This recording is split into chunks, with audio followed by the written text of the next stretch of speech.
hanging with Mr. T, writing copy, and all that stuff about the single dad life. Today we're talking about me, Matt. I'm Matthew Goldfarb. Today on Dad Chat. Just want to finish these chats with Dad. Dad, I just want to chat with you some more. Welcome to another episode of Dad Chat. Dad stuff, okay? For everything dads need to know about business, life, news, and doing everything they need to do to take over the world. Take over the world. And still get home in time for dinner. Time for dinner, sweetie. With your hosts, Greg Roulette and Matthew Goldfarb. My name is Matt, and I can't rap. That was kind of a rap. I'm a poet, didn't know it. All right, welcome to this special episode of Dad Chat, where we are getting to know us, I guess. Like it's kind of weird. Like we've done a couple of these episodes, and I love the way that we're going, what we're talking about. But some of our listeners now, as we put out a few episodes, are like, "Who are these guys?" Last episode, you turned the tables on me. Now I get to have a little bit of payback and get to grill you, ask you some questions, and get to know why that we are doing this here together. So I'm Greg. For those of you who are like, now I don't even know who's talking. And I got Matt on the line. So Matt, how are you doing today, my friend? I am awesome. And all I kept thinking about was Austin Powers. I want to say, allow myself to introduce myself. What's funny is you think of Austin Powers, I think of Jay-Z. Allow me to reintroduce myself. My name is Hove. You know, it's just the rap. Yeah. No, I understand. My brain always goes to movie quotes and cultural references, and so that's where you come in, and that's why you and I are different, and that's what makes us great. I love it. And that was almost like a perfect segue because I want to get into some of your pop culture career. But first, very similar to the last episode, give me a little bit of the lay of the land because while we are both dads, we both have 7-year-olds. That's pretty much where the dad side similarities kind of end because you've only got one. I've got 3. And so tell me a little bit about kind of the home life, the dad situation, and what got you here today. Yeah, definitely. So, like you said, I am a single dad of 7-year-old Nate, who's actually turning 7. So he's almost 7. He'll be 7 in 6 days. Not that he's counting every second down to it.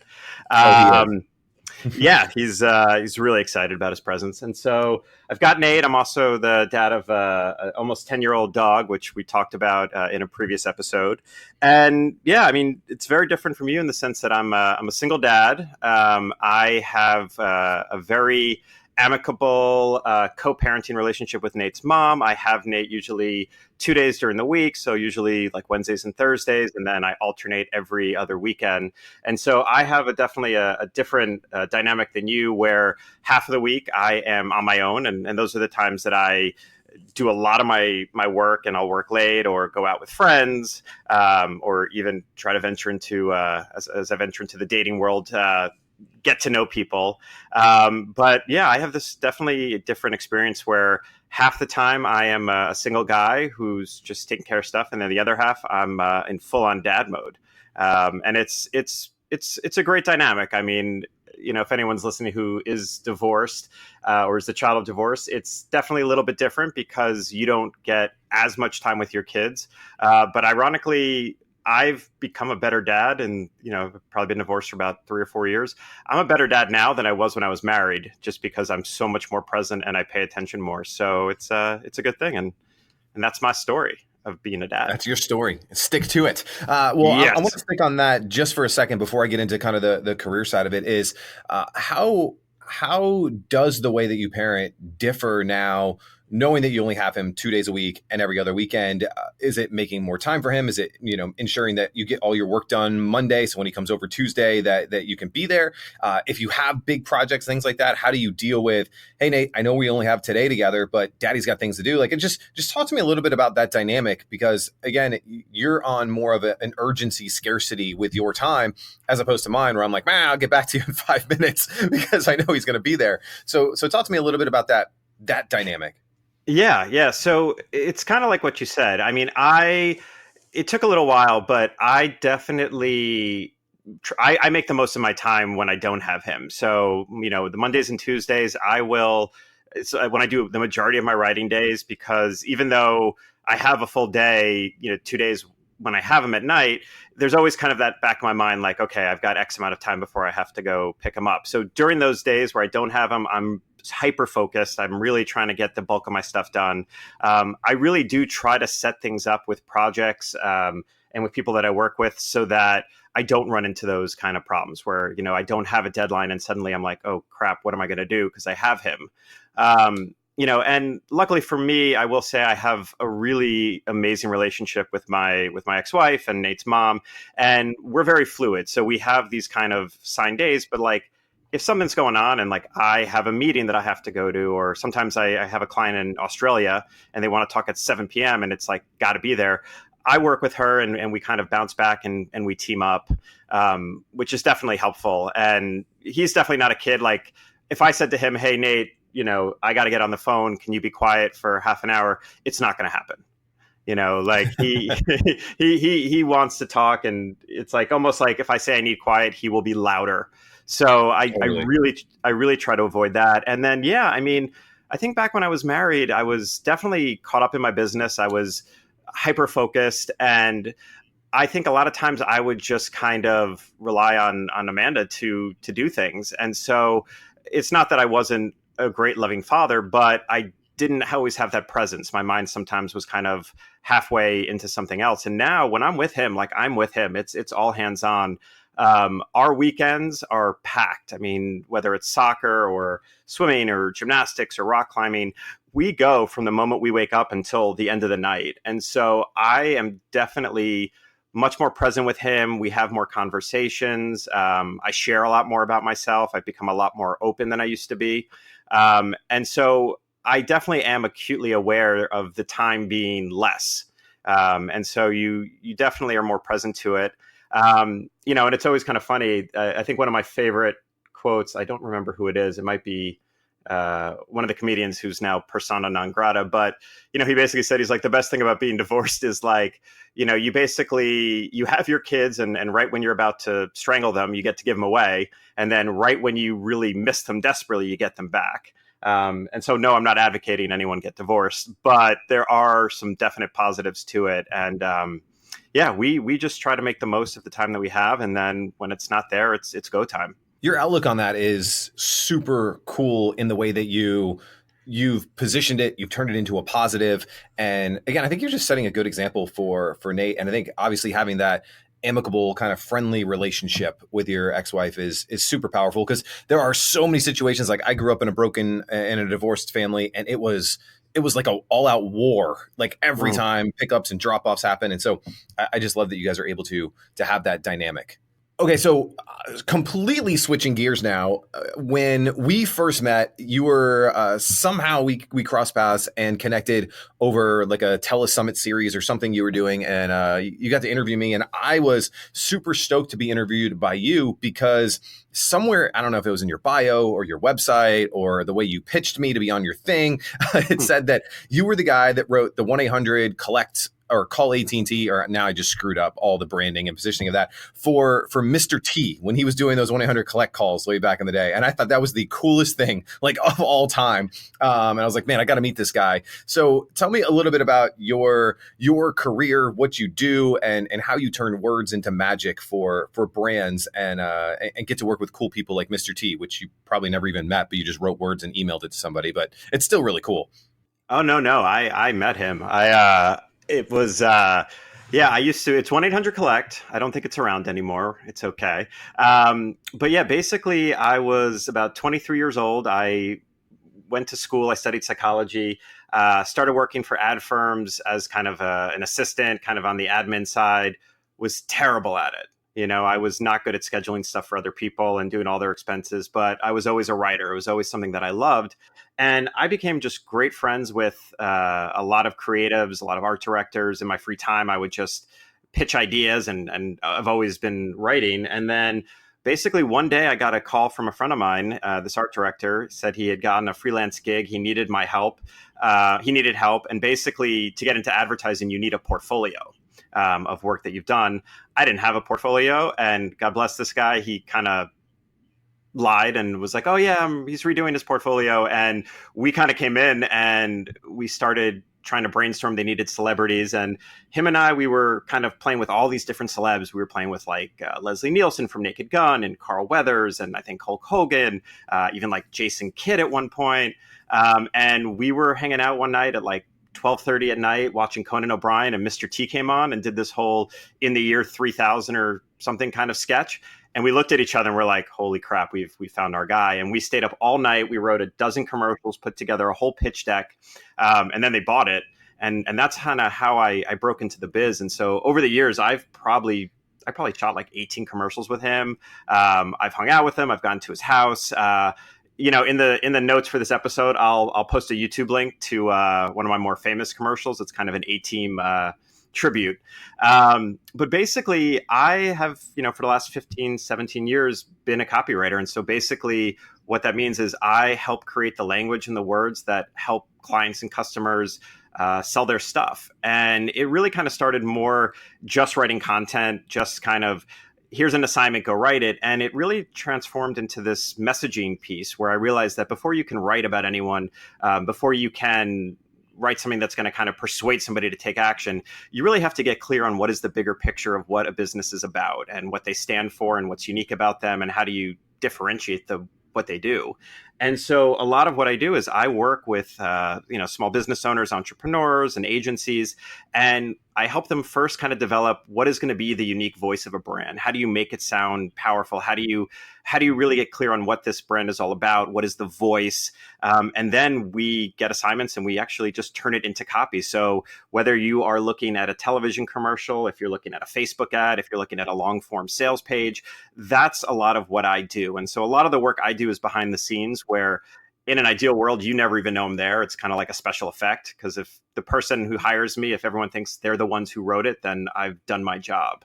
And so I just love it because I've always believed in the power of words to kind of inspire us and move us and get us to do things. And even with all of these different mediums, even with all of these visual mediums and design mediums, the ability to communicate and to get somebody to stop in their tracks and think a little differently, that's something that's never going to go away. And so that's a lot of what I do for my clients. Is we find that unique angle, the unique positioning based on who their audience is and what gets them excited. And that's what really helps to convert. And that's how you create copy that sells. Darn right. And you're darn good at it. When we first started the podcast, we were kind of divvying out tasks and things like that. And I ended up writing like the description for like episode 1 or 2 or whatever. And I sent it to you and you're like, yeah, let me play around with that for a minute. And you did such a better job of that. Just the wordsmithing is just so cool.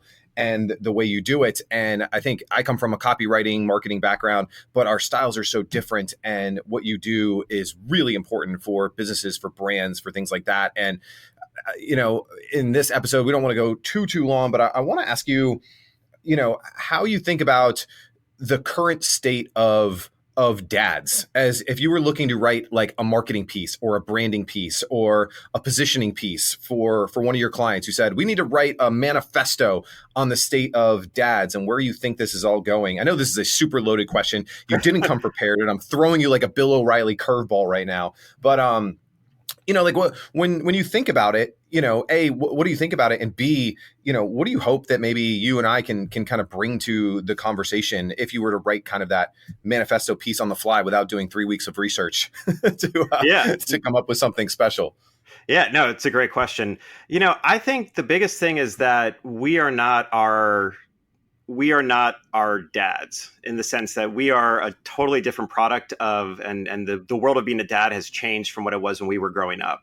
I think, quite often dads were thought of as kind of this, the sidekick to moms, and moms did everything, and dads just were supposed to go by the wayside. And I think it's really changed. I think what it means to be a father, what it means to raise a son and to be a role model, has dramatically changed. I think we really focus on it's not just about teaching your son to, quote, be a tough guy or man or sports. It's really about, we're here to help kind of guide them into all aspects of being a full person. And that means embracing the softer sides and talking about the things that are more emotional and sensitive.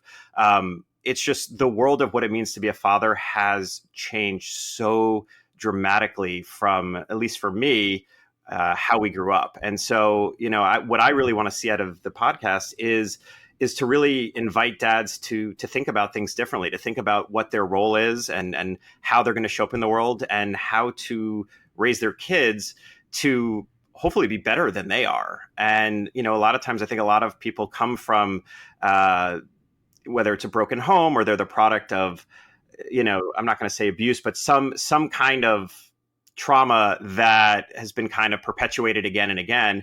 And we're going to be a generation that's going to break that cycle and really kind of create a new breed of kids for the future who are resilient, emotionally strong, sensitive, but also really, really tough. And that's something that I believe so much. And it's really kind of fueled how I've showed up with my own kid, which is I used to not talk about my emotions. I would always be tough. And now it's like, I'm not afraid to be like, Dad's having a bad day, and that's okay.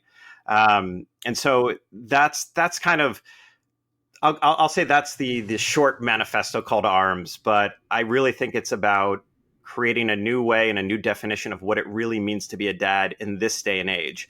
And that's something big that I really would want our listeners to take away from it. Boom. I love that. Very well articulated. And we've even talked about it in some of the episodes is that, the one constant when it comes to being a dad, and honestly with anything in life, is change. And things are a changing. And it doesn't mean that you're perfect. It doesn't mean that I'm perfect. It just means that you and I every week are going to show up and have this discussion together about, topics that are meaningful to us, from business to sports to culture to ways that we're raising our kids to what's happening in different climates. And, you and I don't have to agree and see eye to eye on everything. Our listeners don't have to agree and see eye to eye on everything. But I think this is kind of that safe place, that community for dads to come together and have some of these conversations and just listen and, create some of our own opinions. And so with that, I know there's kind of the last question for you here. As you started sharing some of the initial episodes, one of your buddies came back like right away and was like, I got some strong opinions about what you guys are talking about. And I don't see that as a bad thing. I don't think controversy is bad. I don't think having different opinions about things is bad. I think being able to have intelligent, open conversations where you're not berating people and trying to take their heads off is a good thing. And I hope that you and I can kind of do that through the show. And I love that about what we are trying to do. So, just give me that kind of that closing statement on, again, what we're trying to do here, and that having differences in opinions and the different ways that we're raising our kids and the different ways that we're trying to juggle taking over the world, growing our business, being better at what it is that we do, being better as a human being and being a parent. We don't have to do it the same way. We just have to do it our way. Right. And I think the biggest thing is about having a dialogue. It's about a conversation, and it's about being able to hear someone else's thoughts, knowing someone can disagree with you and not be like, this person is the devil, which is kind of, the state of dialogue nowadays. It's like if somebody thinks even something a little bit differently, we just try to demonize them.